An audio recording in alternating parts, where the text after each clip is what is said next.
welcome to Silver Age / Silver Screen, a podcast where we watch, discuss, and review film adaptations of comics, anime, video games, and other stereotypically geeky works. I'm one of your hosts, Casey Jarms, and with me today, as always, is Riley Thorpe. And this is our first experience either of us have making podcasts, so... A week ago, I had no idea I'd be making a podcast until this guy over here texted me and said, "Hey, you want to do a podcast?" And I went, "Yeah, sure." But we've talked a lot about it, and we're really excited, and we're happy to share our discussions with you guys. Yeah. So, yeah, it's going to be a fun ride. What this show is it's a show about adaptations of things that are for nerds, quote unquote. Nerd is a very nebulous, complicated term, but you look back 40, 50 years ago, like nerdy stuff like video games, comics, anime. Honestly, anime wouldn't have even been a thing in the US like them. That is just the epitome of nerd. It is not mainstream, and now nerdy stuff is mainstream. You look, all the big blockbusters are adaptations of nerdy works. Nerd stuff has become mainstream. Right. And if you look back a couple decades ago, even to the 50s, being called a nerd was an insult that no one wanted to be. But now it's almost it is celebrated and embraced, and it's something that a lot of people like to talk about. It's something that even mainstream Hollywood has embraced, and it's something they're trying to capitalize on. For better or for worse. As we will get into throughout our future episodes, and as we will get to today. And the thing about nerds being mainstream is that I've been in the nerd community for a while, and it isn't always the best community. It can be kinda toxic. There's a lot of bigoted parts, which we won't be going into today, but the main thing is, when you adapt something that nerds like that is very close to nerds, nerds can be a little unreceptive to your adaptations of something they love, and wrathful. Can be just wrathful and angry and spiteful and hateful. And that is not what this show is. Not yet. Not yet. We are not always going to do good things, but this will never, hopefully, descend into just ranting about how they ruined our childhood. We're going to try to have an objective and open-minded assessment of what we talk about, and we're going to talk about issues and stuff like that and just sort of wade through the toxicity that is the internet in 2020. We'll be as objective as we can, and I mean, of course, objectiveness when it comes to liking a film is kind of not really a thing, but we're going to be reviewing, and we won't always do reviews, we're going to also do discussions, but when we do reviews, it's going to be both, does it work as a film and does it work as an adaptation? And sometimes those aren't the same thing, which goes right into what we're discussing today. Today we are discussing the film adaptation of the Japanese comic manga Death Note, written by Tsugumi Ohba and illustrated by Takeshi Obata. Specifically, we're doing an American film adaptation directed by Adam Wingard. Not to be confused with the 4 Japanese films that there have been made of this, or the very good anime, which is what both me and Riley are most familiar with the work. There's also 2 TV shows, like one a direct adaptation, one a Hulu miniseries, like going off the films. And there's also a musical which has some surprisingly good music. But today we are talking about the 2007 Netflix film directed by Adam Wingard, starring Nat Wolff, Lakeith Stanfield, and Margaret Qualley. And Willem Dafoe. And, of course, Willem Dafoe, who, not to tip our hand, is the best part of this movie. He really steals the show. One thing I think before we go into any of these, we should discuss how familiar we are with the source material and if we're fans. And would you like to go first? My relationship with not just Death Note, but an anime in general is as we've established, Casey and I are both really big nerds. I know just about most everything that has to do with Marvel or DC comics, or not most everything. I know a lot, and Star Wars and stuff like that. But in terms of anime, I am very new to the subject matter of anime. Not because I don't like it, but because I just haven't gotten into it yet as much. So I've been meaning to get more into it, and as of right now, all I've seen is the film Akira, which is also obviously a classic. I have seen obviously the television anime Death Note. I have seen the first season of One Punch Man and a few episodes of Fairy Tail. So I'd like to start off by saying that I do intend fully to get into much more anime, but I am also a beginner, so my idea of some of these tropes and these tropes you'll see in something like an anime show are something that might not be aware of. So if I say something that people would be like, "Well, he just doesn't understand anime." You're right. I don't fully understand anime at this point in time right now.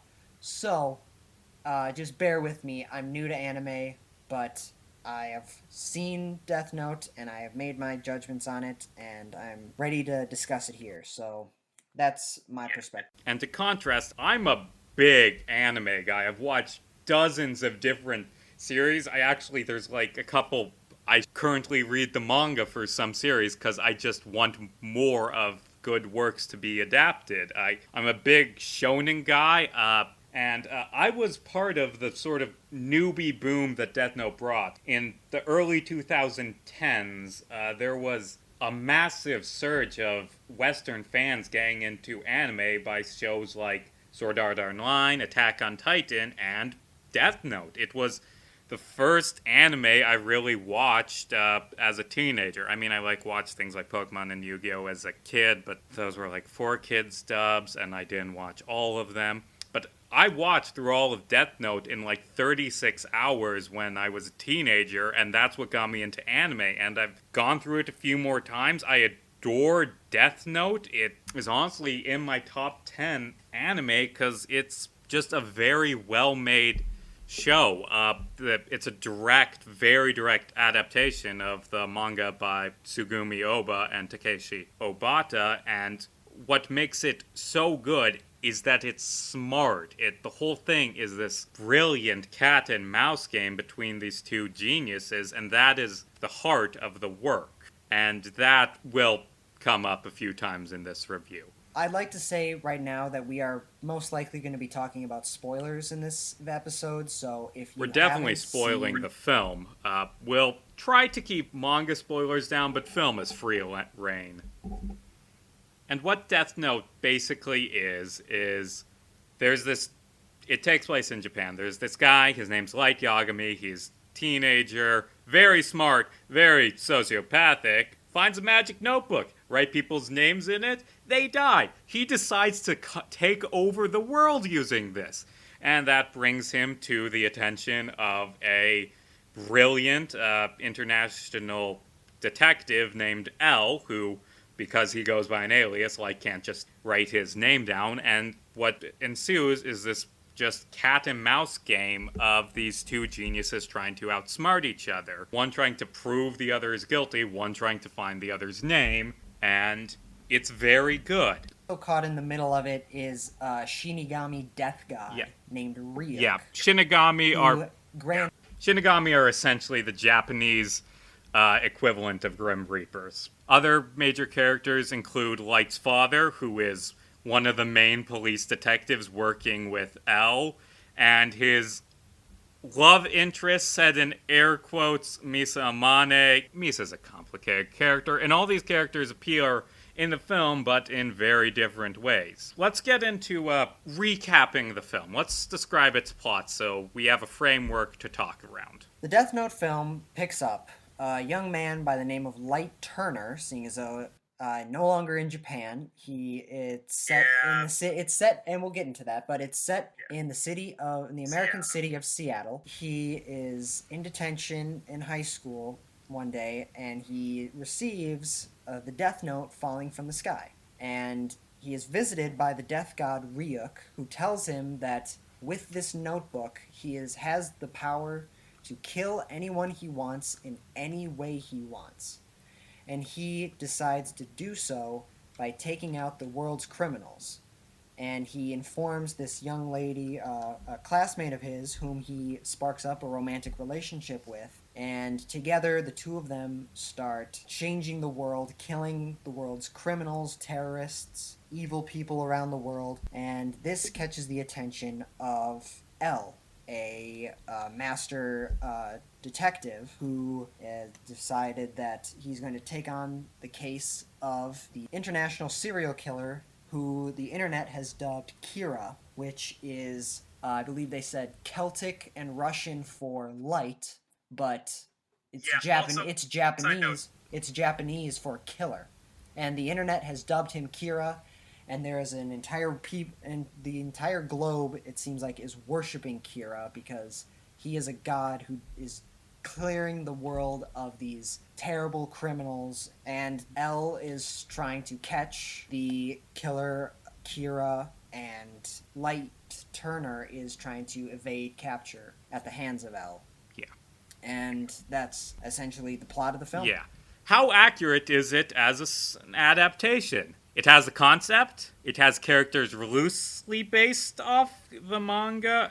It has characters' it has characters' names and nothing else. I mean, a bit more, but yeah, a lot of the characters are changed. That was an exaggeration. Yeah. You're right, but good God, is this okay? Are we just gonna jump? Can we just jump right into this? Okay, let's jump right into some initial thoughts, and then discuss what we like, what we dislike, and a review. You can go first. Just initial thoughts. This is not an accurate adaptation. As Riley said, the characters are not the same at all. The plot is just the same concept, but goes into very different ways. I mean, there's a few nods to some specific scenes, but other than that, it's completely off the rails. And most importantly, and we'll get into this later, I'd like to save it as my big thesis of my thoughts on this film. It doesn't get the spirit of the original very well. What are your thoughts? Well, as I'm sure people listening have probably guessed right now, I did not like this film very much at all. And I'm generally someone who gives the benefit of the doubt to a film. If a film is mostly good, but has some really bad things in it, I'm kind of like, oh yeah, it had some good stuff going for it. But no, like, I really did not enjoy this film. Very much at all. You're right. As an adaptation, it is not a good adaptation at all. But at that point, I try to be objective in that I'm trying to formulate an opinion. Okay, someone who has not seen the show, someone who's just trying to be someone who's new to this whole story, just how does it work as a film? I don't think it works as a standalone film either. And we can go into that much further, but I think it was so misguided. This attempt was so misguided in so many different ways. Yeah, I did not enjoy this film. And I have mixed feelings towards the film. I don't despise it as Riley and most people do, but let's be clear, this is not a masterpiece in any way, but I do not feel it is a complete failure in every way. There are good things in this movie, I feel. Yeah, and I do agree. There do some things. Just watching this movie, it is visually a very well shot movie. It's very clear that a lot of time and care went into this film from its director, Adam Wingard, or perhaps cinematographer. I'm not positive about the exact filming process of this, but this is not a film that was phoned in. A lot of films we'll be seeing on this show, they're either bad because the director didn't give a shit, or because the studio just couldn't let things be. This isn't that. The director had a very specific vision and executed it as he wanted. Whether or not that vision works is a big question, but this isn't a film that was made through lack of love. It's film that clearly had a lot of care put into it. You said it. Yeah, I feel like a lot of anime adaptations that I've known of. Things like Dragon Ball, Evolution, a lot of American adaptations of anime, they're just thrown out the window. Like the people making it don't give a shit. And I do feel like this wasn't the case with that. Like they did try to adapt it to be somewhat faithful to the source material and to also appeal to mainstream American audiences. And the creators of the show and the manga have been vocal, from what I understand. They have publicly stated that they do enjoy this film. They did like it when it came out all those 3 years ago. So, and you're right. I think visually speaking, the film is very well shot. I will say,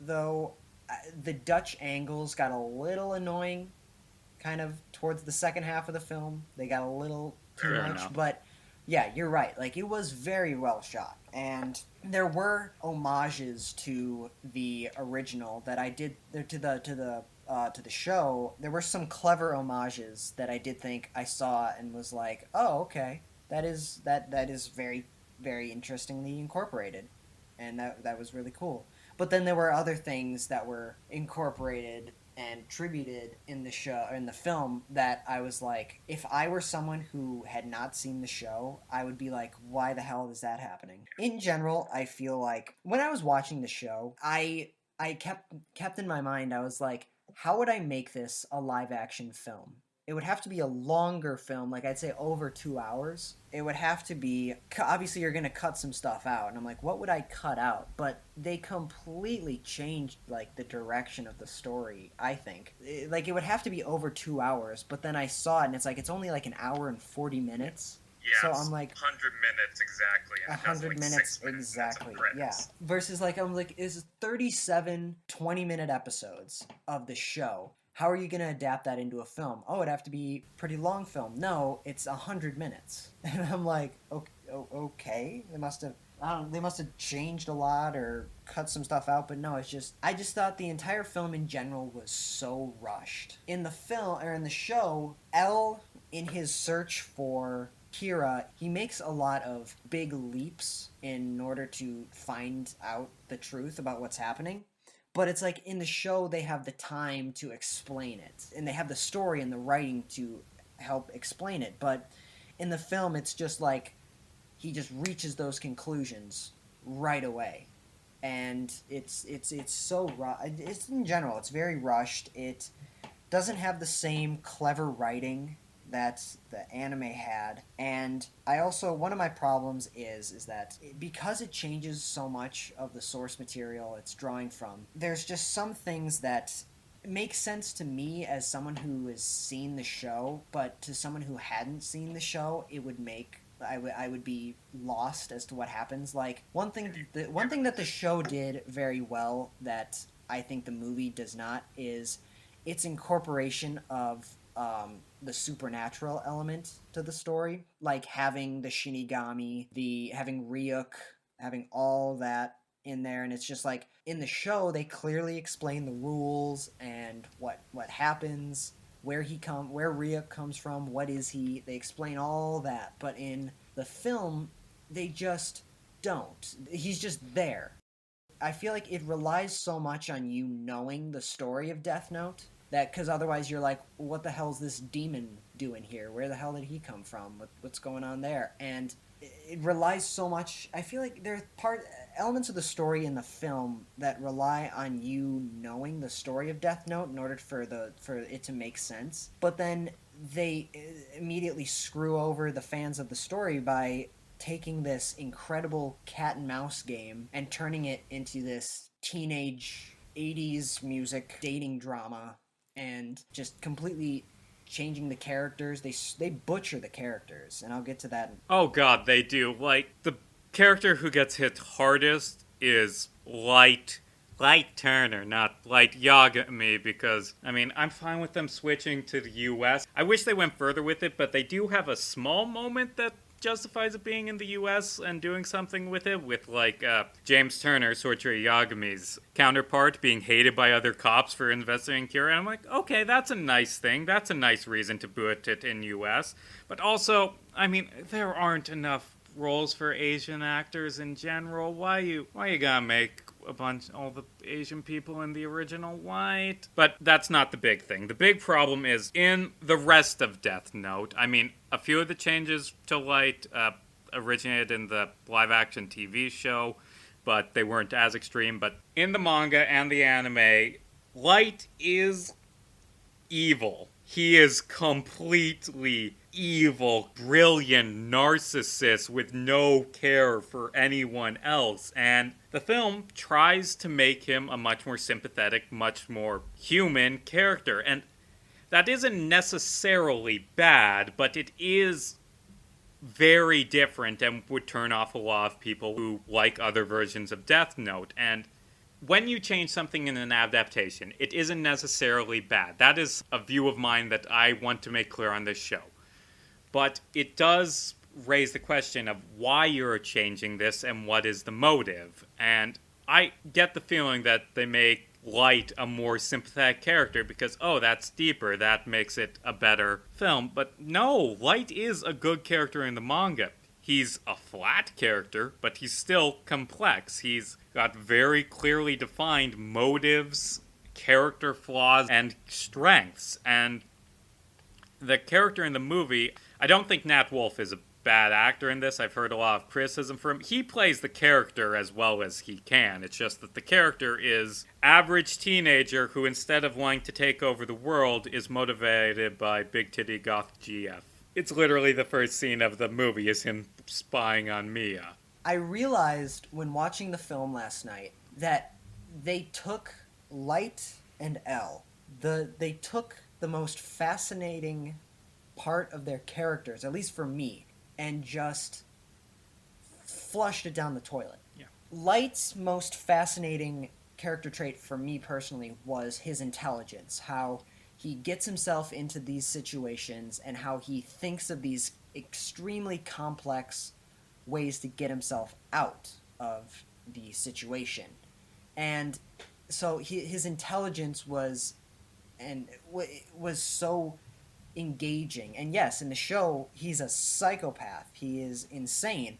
But you still root for him because he's so charismatic and passionate and he's well written and he's like you get behind this guy. You understand what he's going for. You don't condone committing genocide, but like you still latch on to this character because he's so intelligent and charismatic. But in the film, they take that intelligence and he's just this awkward teenager with a hard-on for the weird girl on the cheerleading team. Yeah. And I was just like, are you kidding me? This is like when Ryuk first showed up in the show, yeah, Light freaked out and he fell over and he was scared, but like when that exact same thing happens in the film, he's like screaming like a little girl and he's like slamming the door like, someone help me, and I was left with this feeling of, I feel like this is trying to come across as comedic, but I would never say that. Like, it just, when I think of Death Note, I shouldn't think like this type of comedy. You know, I don't really think of comedy in general. I mean, I might be mistaken on that, but I don't know. When I think of Death Note, I don't think of humor, and they're trying to go for this awkward teenage humor, and it just doesn't work. On the flip side of that, when it comes to L's most fascinating character trait for me was his confidence. Yes, he's very introverted and very, very eccentric and awkward, but he's so intelligent and he's so confident in himself that he can make these big leaps and he can put his life in harm's way to such a degree that he's so sure of himself. And in the film, he's just this scared little, I don't know, he's like shaking and he's screaming and he's terrified at what's happening, and it's just like, he has no confidence in himself, and it's like, it just doesn't make sense to the character they built up in the film. For that is one. They say, oh yeah, he solved all these great cases, and then he actually like gets to this one and he's like throwing stuff and screaming and freaking out, and I'm like, A, and on the other side of that, B, that's not what L is. He's not someone that's scared. I think in the entirety of the show, L was scared. Like he had one freak out, and that was when he realized like, oh shit, supernatural like death gods are involved in this. That was when reality was setting into him. So, and he freaked out that one time, but the rest of the show, he's extremely confident in himself, and that was the most fascinating part. And that was something that was such a driving force for him, his character. You got behind him so much. Yes, he was very awkward, and on the surface he wasn't so likable, but he's so confident in himself that you got behind him in the same way that you got behind L or Light, because yes, he's a psychopath, but he's also very intelligent and very charming. And it's like they just took the best part of each character and they said, fuck it, we're not doing that. We're doing the opposite. I will say, to avoid being too negative in this, there is one character that goes through a lot of change that I think works. And we said it earlier, William Defoe is great in this. He is terrifying as Ryuk, and just probably the best part of this movie. In the manga and stuff, like Ryuk, who is a Grim Reaper, he's the one who starts all this chaos for his own amusement, is mostly comic relief. He doesn't factor too heavy into the plot, except for just for gags about him liking apples and stuff. He is terrifying in this. They add in Ryuk actually egging Light on and encouraging him to be evil, which I like. I like Ryuk helping to make things worse for his own amusement. I like Ryuk being terrifying, and he looks terrifying. Props to the special effects team. Props to Jason Lau's and William Dafoe's performances. Also, you said that you don't like them cutting out the explanation of who Ryuk is and what his deal is. I actually don't mind that. I like Ryuk just being this dark force that shows up out of nowhere. And actually, one change they make is Light isn't the first one with the Death Note. It's filled with countless names. And I like that. Yeah, that was something that I was really interested by. But I feel like that doesn't go anywhere. Like, there are some changes that they make to the story that I do, in concept, I like, but they just, I don't feel like they go anywhere. Like that, exploring where L came from, like the orphanage and the program, and it's just like, that one in particular doesn't really go anywhere. But yeah, I mean, I respect your opinion, absolutely, and I do agree. Ryuk his presence was felt, and it was very terrifying. And I feel like it was very well done. That's the main reason I don't hate this film. It isn't a good adaptation, but as a horror thriller, I think it works as a standalone horror thriller. Like we said, it's very well shot. They change in the manga, the main way the Death Note kills people is just heart attacks. In this, it's elaborate Rube Goldberg, like a man walking into traffic and giving a salute, or a torturer accidentally electrocuting himself, or a van coming to a stop and a ladder flying out and decapitating someone, which those, A, are visually very interesting, very gory and horrifying, and B, I feel help with the Light becoming God. Like, a bunch of people dying of heart attacks isn't very impactful, but all of the FBI agents, just in a trance, walking away and jumping off the same building simultaneously, that is nice. That is a good change. Most of the changes fail, but visually, it does do a good job with the horror elements, which is why I can't fully hate this movie. But there are problems. There are so many problems. It's filled with cheese, a Light screaming, "You can't punch me, that's child abuse." If anything, I think you aren't crazy enough. Them discussing the Death Note in public. Them saying that L eats so much candy because it messes with his insulin and makes him smarter as opposed to just being a quirk of his. Kira being Russian for Light, which I don't think is accurate from the Googling I did. And the big thing, there are two big things that got this. Number one is how they handle the Death Note. Like, in the manga, it has very clearly defined rules and limitations that are discovered through experimentation as the series goes on. And it helps with the very intelligent, very problem-solving nature of Light as a character. I like that. And in the movie, all the rules are in the book from the start, which I get works as a time-saving thing, but it kind of misses that trial and error, figure out how to become a god brilliance.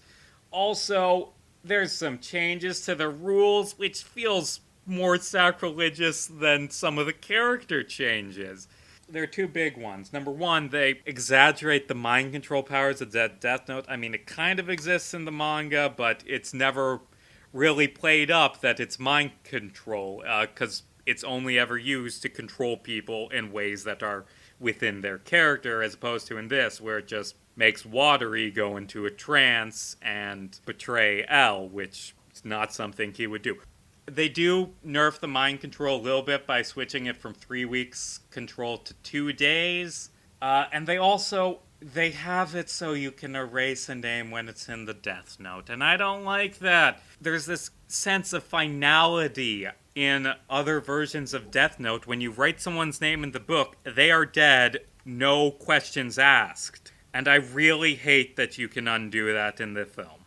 That was also something I got the feeling of, like, there were so many rules, and some of them were adapted to the screen, to the film, fairly well. Others were, like you said, completely changed.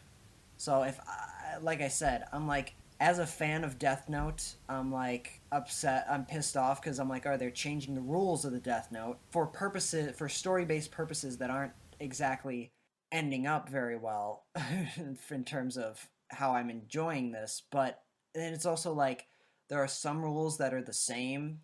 If I wasn't a fan of the show, I would be like, okay, well, why, what is all this? Like, there are all these rules, why are only a couple of them mentioned, and why is it just kind of, like, I feel like it wasn't as important. Like, the rules in the Death Note are such a big, important part of not only of the story, too. Like, Light will try to do something, and he'll be like, oh no, you can't do... Ryuk will be like, no, you can't do that, so... And then Light will figure out a workaround. He'll outsmart the Death Note, and that's why it's good. Right, exactly. Yeah, like, it's part of the conflict in the show that Light will use the Death Note to... Yeah, like, you're fine. He'll find loopholes in the rules in order to turn the odds better in his favor, and that's just not totally part of... It is. They do try the whole change, manipulating someone to do his bidding for 2 days. They try, but I just don't think they succeeded in doing it as effectively as it could have been had they just made a more faithful adaptation. Because that's my pretty much big thing is, yes, I understand that when adapting a foreign story to an American audience, I do understand, like, there are some things that you have to change, like, to make it more mainstream. But why, though? Death Note, the anime, was insanely popular. Like, why you gotta dumb things down for us Americans? Why you gotta make it more action-y and more sexual, but less smart? Trust me, I agree. I don't mind change, but when the change... I'm insulted by the motive behind this particular change. Like, this is not a genius thriller. It's not this brilliant psychological cat and mouse. It is a thriller movie. It ends with an on-foot chase between Elle and Kira, which, I mean, it's fine, but it's not the spirit, and the fact I'm insulted by the idea that you would have to change that to appeal to Americans. Yeah, added to the fact that the film's not coming out in theaters. It came out on Netflix. So it's not like you're going to lose money. Yes, a lot of... both of us got into Death Note because it was on Netflix. Tons of people watched it and loved it on Netflix. Netflix, the company, probably got more views for Death Note, the anime, on Netflix than the movie. Because the show was smart. that was also part of why I did not like it. The show has so much incredible dialogue. It's very exposition heavy, but it's good exposition. It works. Like it's not like, ooh, we're directly talking to the audience about what's going to happen next, and then it happens and it's just, oh, that's just lazy storytelling. No. It things will happen, and then afterwards there'll be a info dump exposition, but it works because it's like it's after the fact, and it's explaining the logistics of what had just happened and how there was a workaround. That's why it's so fascinating, and that's why it's so It's a intense. puzzle. It's the series is giving the audience puzzles and then the solutions. It's less win by punching harder. It's win by outsmarting. And there is, to be credit, a little bit of that in a few moments. I do think the final scene, they Light gets out of it through some clever stuff with real quick writing down like three names with some specific instructions that gives him an alibi, saves his life, and takes out one of the film's villains. And I will say, that is the best scene in the movie, and it's the only scene that feels like Death Note. I don't know if you know this, Riley, but there was a sequel greenlit to this. It made enough money to get a sequel, and that gives me a tiny bit of hope for the sequel. If they can focus, if they can go more into that final scene, which is the only scene that feels like Death Note, the second one might be a good movie. What did you think of Mia? She's fine. I'm not really a hardcore Misa Amane fan in the comic and anime. A lot of people aren't a hardcore Misa Amane fan. She's honestly, if it's basically like they switched the personalities of Light and Misa, like made Yeah. Light the dumbass love stricken and Mia the evil genius. And Yeah. I'm fine with there being more smart people involved. I just don't like that her being smart comes at the cross of making the main character an idiot. Right, yeah. That's what I feel like. The film, it took this incredibly intelligent character, and just made him a horny kid. And who's being manipulated by his girlfriend. In the film's defense, they do give him a Freudian excuse. His mom was killed and the killer went free, and that's why he's after killers. And that's not bad, but if they focus more heavily on that as opposed to Big Titty Goth GF, it would work better, but they focus too much on him being in love with Mia Sutton. I did like the show. I loved the show. Don't get me wrong. I do have a few flaws with it. However, one of the flaws, it's not even really a flaw, it's more so a nitpick, this one, is Misa Amane. I really like the execution of it. That's what made it work for me. Introducing this external force, like it's a cat and mouse game between Light and L. And they reach a But stale. The chess match reaches a stalemate, so they add in a new character who hurts as much as she helps, and they do that a few things, like they do it later on with Nier and Mello. But and it's like what Misa Amane is she acts as this external force that, as you said, hurts just as much as she helps, and she's just this sense of chaos that Light has to deal with in order to protect his own anonymity. It was very fascinating. Like she's supposed to be this unwanted external force, and she's supposed to be, because through that she is supposed to be inherently annoying. She's supposed to be on Light's nerves so much. And there were a few times where I'm like, "Oh my god, she is so grating on my nerves right now." It never got so bad to the point where it was unbearable, but I feel like there were times where like when she was kidnapped by that guy and she's like, "You're going to do something pervy to me, aren't you? Huh, you perv?" my Yeah, it's like I love the idea, and I did love the execution of it, of an external force influencing, uh coming into this 1v1, and yeah, and Light to be has to fair, deal with to that. be fair, Did like that. Mia Sutton does fit the role of this throwing things off, a third party who makes things, who hurts as much as she helps, but there wasn't the chess stalemate before she got involved. so it doesn't really work so much. It's a Added to the fact, like you said, the characterization of Misa and Light are switched, so it creates this weird dynamic that I don't know. It just didn't totally work for me. What did you think of the casting? I like the casting. As we've said, William Defoe is amazing. Nat Wolff, who actually, did you ever watch the Naked Brother Band as a kid? No, but I actually was gonna bring That's that what up. he's best known for. A Nickelodeon sitcom called The Naked Brother Band that I never watched, but he starred in that. Neither did I. Let's see. I actually think I don't have a problem with Nat Wolff. He did a good job acting the character as it was written. Just we have problems with how the character was written. Right, of course.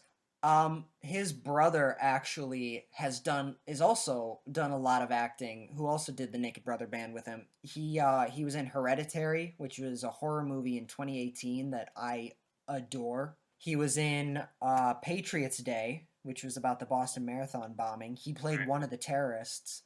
He's a very good actor, and he's getting so much out there. I actually, when I first saw the trailer to the Death Note movie, I actually thought it was him. I was like, Ooh, no, oh, we it's got that the guy. Bad Wolf brother.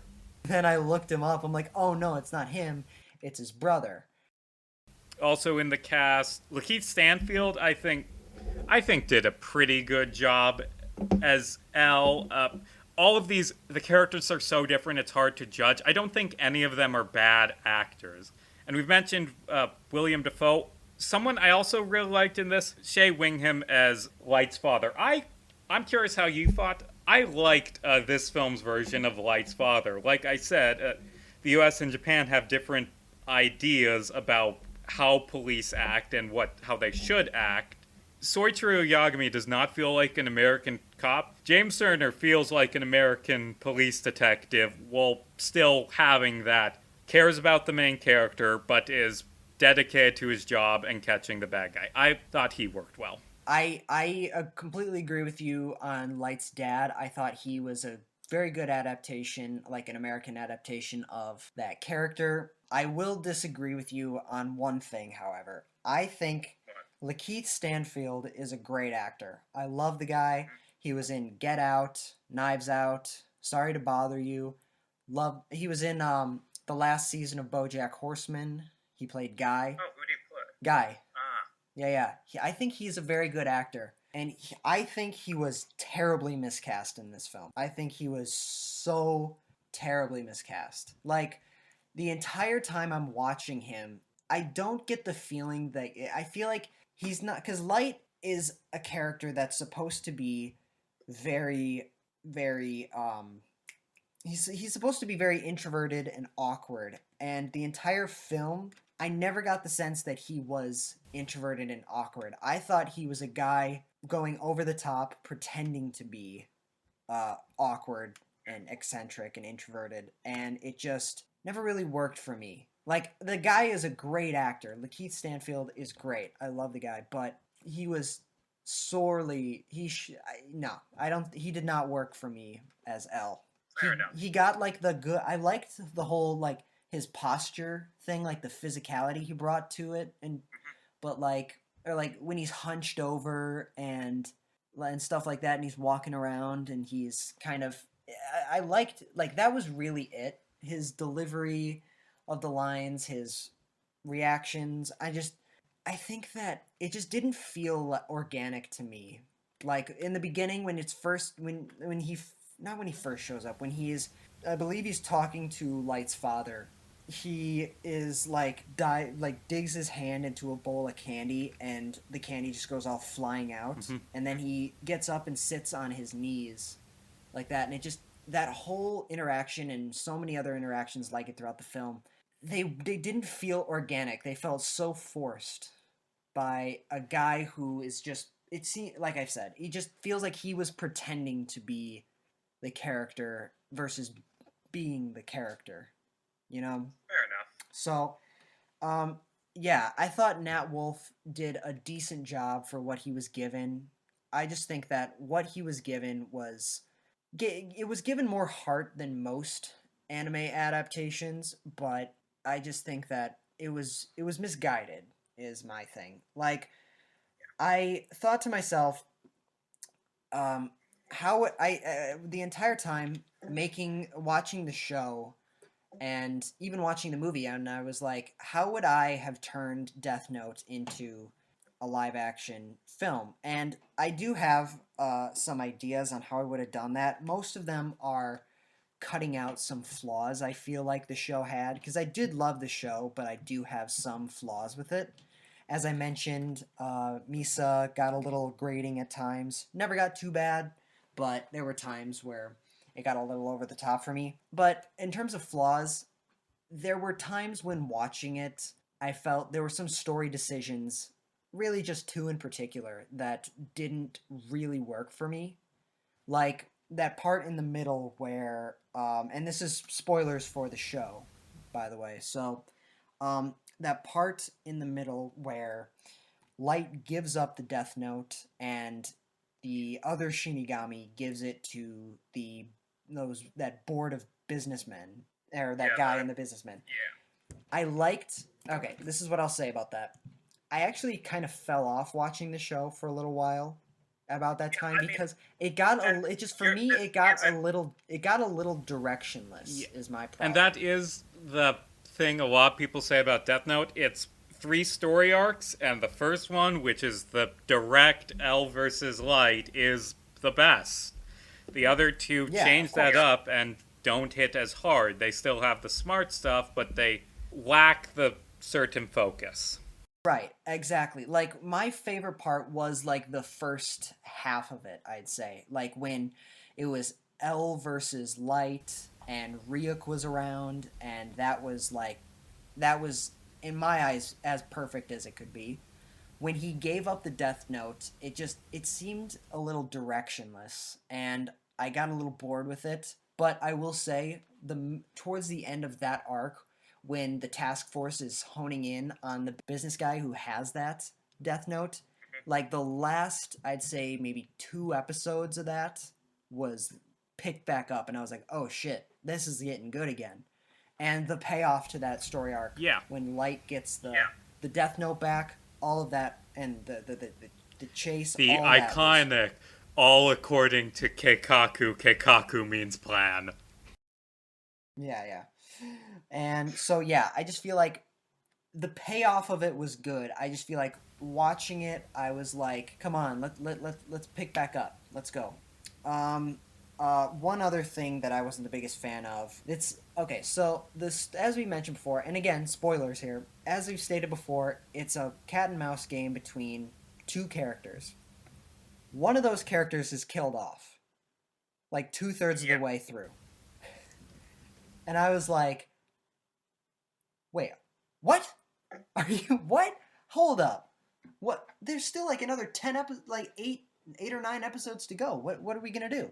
Oh, just introduce his younger brothers to fill the role. And it's actually interesting. Did mention there are some Japanese films. I haven't watched them, but from what they know, they change it. Near and Mellow don't show up. L ends up getting out of the Yotsuba arc alive, and it's actually a very clever thing. Like, you don't have to directly adapt the cleverness from the manga, you just have to still be clever. Want to know how L wins in the Japanese films? How? He writes L dies of a heart attack 3 weeks from now, making him immortal for 3 weeks. So when Light tries to kill him, he just shrugs it off. That's cool. Yeah, and that's smart. And if this film had something like that, it would have worked. I did like, but I do feel like so when L died, like I don't mind the fact that the idea of the cat and mouse game, okay, now one of the two players is out of commission forever,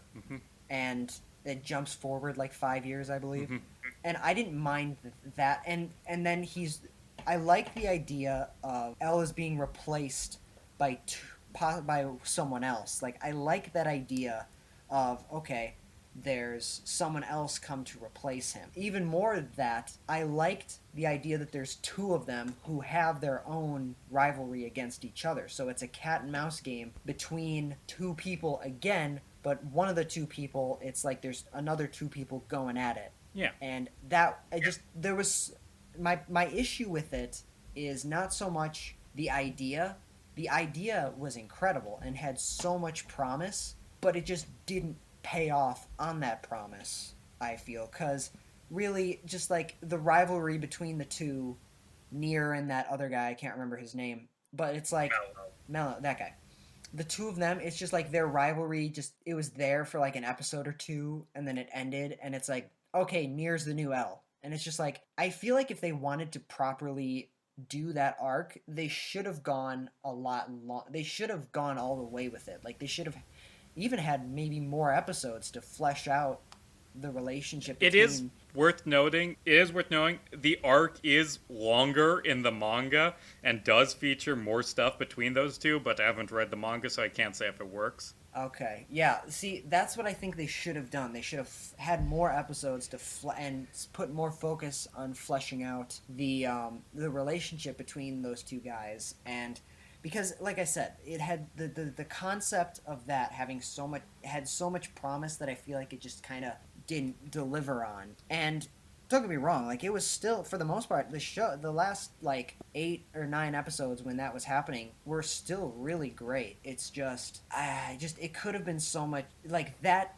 story element just felt like an awkward bump in the road when it could have been so much more than that. Yeah. And I just thought it was something that had so much more promise that they didn't deliver on. And I feel we've gone a little off track. Do you have anything else you'd like to say about the film? Yes, I am. This is all what I've all said is wrapping up to my what something I'm trying to get at. If I were to make, if I think how they should have made this film, as I said, I don't like it. It has so many flaws. It has some good things going for it, but I feel like, in my opinion, the bad extremely outweighs the good.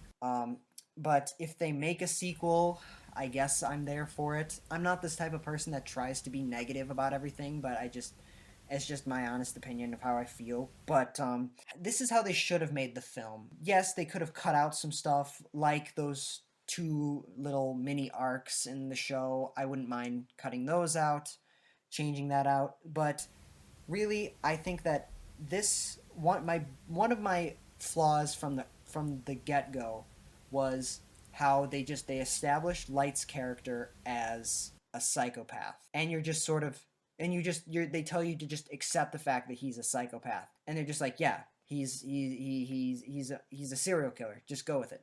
Like he's a 17-year-old kid, but he's just like, yeah, just accept the fact that he's a psychopath and move on.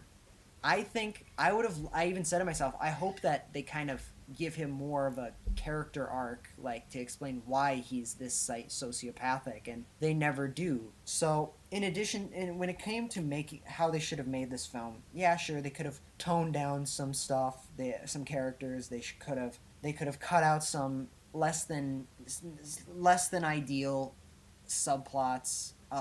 But the biggest thing that I think, the biggest missed opportunity of this film, in my opinion, is this film could have been like a man descending into madness. A regular kid, 17-year-old kid on the cusp of his life, gets the power of a god, and a death god visits him and is coaxing him out to become this, manipulating him and turning him into this psychopath. And I feel like the entire film could have been this guy. He starts off a regular man, and by the end of the film, he is insane. He is this psychopath, and I just feel like the film, to having that progression of his character until the end, to when he ultimately until the ending that they go for, which in the show I absolutely love the ending. The payoff was outstanding. Having that be the ending, I just feel like having the entire film be this slow descent into corruption and madness.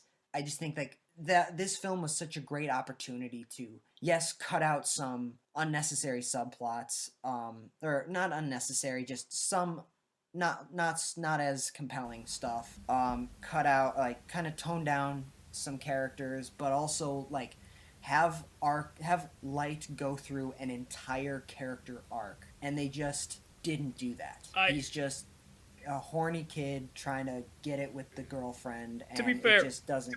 they do it more in this film than in the manga and anime. True. True, but I feel like that should have been the main focus of it, is this guy descending into insanity and corruption and madness, and it just, yeah, he did it, but he did it because of a girl, and that's just not in Light's character. Fair enough.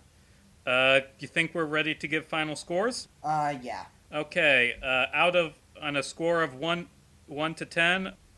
From 1 to 10, 1 being the lowest, 10 being the highest, I would give the anime a 9. I loved it. I had some flaws with it, but I still loved it. The film, honestly, I'd probably give it like a 4, maybe. It was well shot. Most of the actors did well for the source material, for what they had, for what they were given, but I just feel like, and there was more passion given into it. I just feel like, in general, the overall resulting product is a misguided attempt. They just took it in such a strange direction, and I thought there was some miscast roles in this. So, yeah, I'm gonna give the film a 4 out of 10. To contrast, I'm giving it a 7.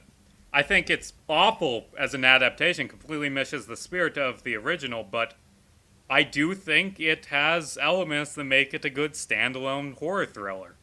And I'm excited for a sequel. Yeah, I'd be interested in a sequel to see what they do. Unfortunately, we got bad news. Sequel's been delayed because every film's been delayed because this is hell year. Yeah, yeah. And that was, yeah. I mean, that was another thing I had with it is, yes, you're behind in the anime, you're behind Light, but by the end, thing that I really liked is that there was this jarring feeling of, oh right, he's the villain. L is the good guy, Light is the villain, and in the film they completely reverse that. So that makes sense. So, thank you all for tuning in to Silver Age/Silver Screen podcast, where we watch, review, and discuss adaptations of nerd media. We aren't going to do reviews every week. Next week, we are planning to do a discussion on how to properly introduce Fox-owned properties into the MCU. Our thoughts on bringing the Fantastic Four, X-Men, and Deadpool into the Marvel Cinematic Universe. And yes, thank you. Gotta be accessible. And we will be discussing that next Monday. This show will come out every Monday, assuming neither of us gets decapitated by a ladder because we were mean to the emo guy in high school. I don't think the emo guy is gonna use a ladder, just to be honest with you. Did in the movie. Yep. Yeah. Follow me on TikTok at Riley James Thorpe. Follow me on Instagram at Riley James Thorpe. And follow me on YouTube at Riley Thorpe. Oh, and while we're plugging stuff, Google The First Mag Train Out of Cleveland and Other Short Stories. It's a collection of sci-fi short stories I wrote, now available on Amazon. Awesome. Thank you all so much for watching. Till next time, I've been Casey Jarms. And I am Riley Thorpe. And we'll see you around. And also, we need to figure out a cool sign-off, because all the best podcasts have cool sign-offs.